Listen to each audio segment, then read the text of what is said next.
Alright guys, welcome to your 15th Photoshop tutorial, and in this tutorial I want to talk to you guys about the magnetic lasso tool. It's right under the polygonal lasso tool, so make sure you have that selected, not the basic lasso tool. And what this tool basically allows you to do is it allows you to follow along a certain object, and it's going to snap along the edges. So this actually works really well when there is really good contrast in your image. So for example, if you wanted to select the hair from her shirt, you see how the hair in her shirt are basically the same color. It's not going to be able to detect that very well. But if we want to single out this post-it note, we can go ahead and do that because the post-it note is bright yellow and it's clearly defined against the background. So in order to use this, go ahead and click on the edge of your object, and you don't want to drag. Just go ahead and move your mouse, and it's going to go ahead and snap along the edges of your selection.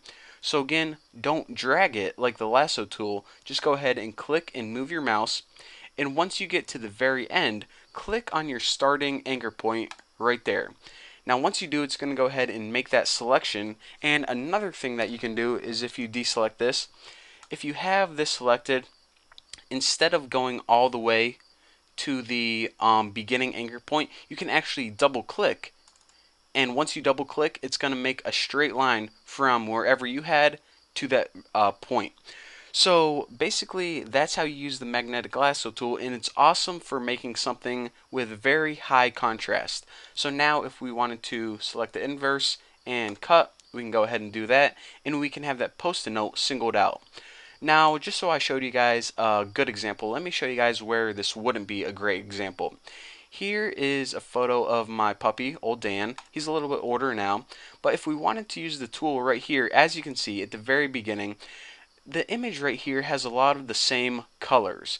So I don't even know what this is, a piece of wood or the bed is kind of the same color as his fur, and with these shadows right here, as you can see, it's kind of working, but the lasso tool is getting confused really easily.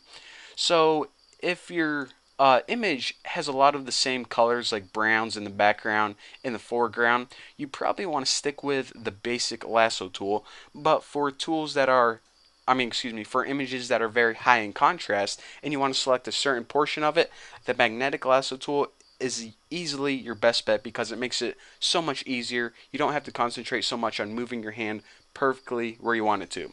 But for now, thank you guys for watching, and in the next tutorial I'm probably going to be covering the polygonal lasso tool. It's going to be awesome, so I'll see you guys in the next video.